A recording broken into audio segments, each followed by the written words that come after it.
Carl Lanning, Brazos River Charter School with This Week in History, specifically the week of June 28th through July the 4th. First of all, I would like to wish a very happy anniversary to my lovely wife on 29th. I can't believe you put up with me as long as you have, but thank you. And also, of course, July the 4th, happy birthday, America. Well, let's see what we have coming up here this week. Mentioned to you last week that we were going to deal with one of only two father and sons to win the Medal of Honor.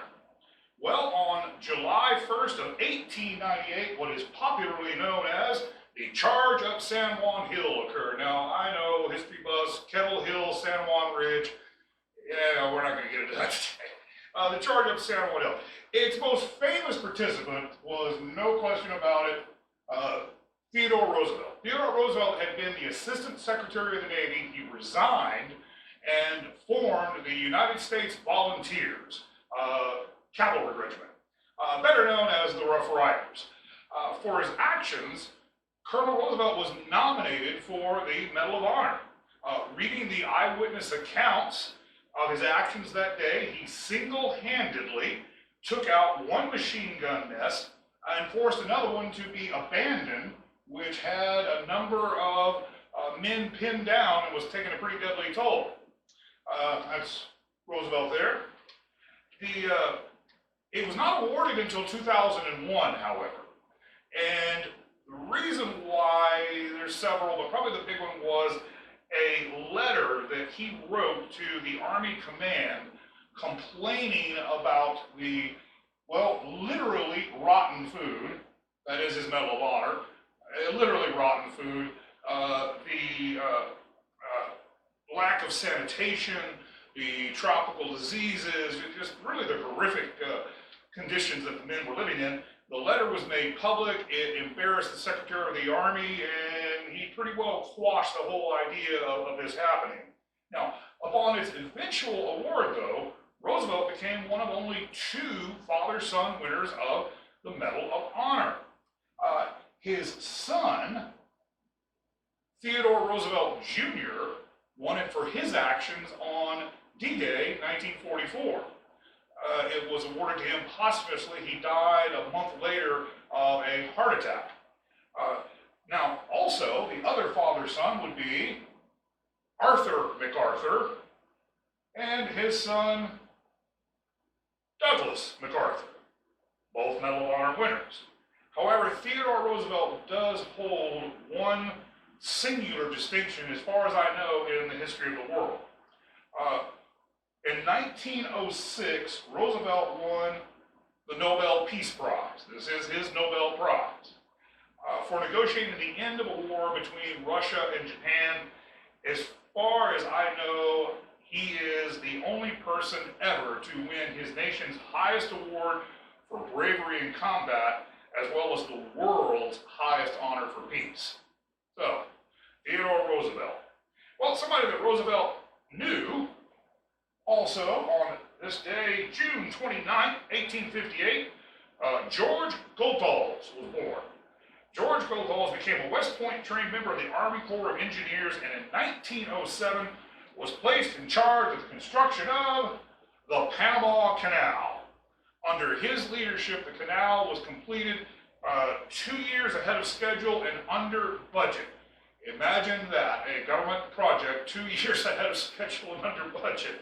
Now, the mitigation of tropical diseases amongst the construction crews was a grand achievement in and of itself, and the doctor who did that, Dr. Gorgas, largely deserves all the credit that can be heaped upon him. However, from just a straightforward engineering standpoint, what Goethals was able to accomplish is amazing. Just a couple of statistics, if you would indulge me.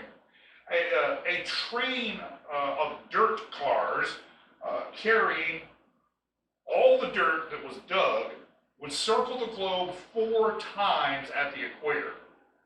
63 Great Pyramids could be built with what was dug. If all the material was placed in a column with a base the size of a city block, it would be 19 miles tall. Now, the lock gates themselves are another pretty amazing piece of engineering. They are in pairs. Each is 65 feet wide, 6.5 feet thick. The tallest are 82 feet tall and weigh 662 tons. They are so perfectly balanced on their hinges that originally they were moved by a 3-horsepower gasoline engine providing electricity to an electric motor. Not bad. So, George Goethals and the engineering of the Panama Canal. And then finally, on July the 4th of 1826, Thomas Jefferson and John Adams both died. Now, the date stands out because that was 50 years to the day since the Declaration of Independence. Jefferson was the primary author of the Declaration of Independence, but Adams was on the committee to draft it in sort of an editorial role.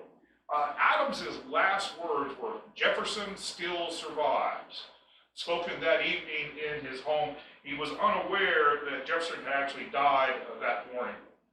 The two men had been fast friends from 1775 until about 1800, when Jefferson defeated Adams for his re-election that year. Political differences and mutual backstabbing made them bitter enemies for a dozen years. The impasse was only ended when Dr. Benjamin Rush, also a signer of the Declaration of Independence, through a bit of trickery, suggested in letters to each man individually that the other regretted their falling out and subsequent feud. This unleashed a series of 158 letters over the next 13 years between Adams and Jefferson. They're a fantastic look into the mind of both of these gentlemen, as well as their generation and their feelings about our country. They very recently also touched on their mutual fear of an upcoming war between the North and the South over the issue of slavery. So, Adams and Jefferson. Well, like I said, happy anniversary, my darling wife. Happy birthday, America. Thank you. I'm Carl Lanning from Brazos River Charter School, and we look forward to seeing you here next week when we will take a look at a man who was involved in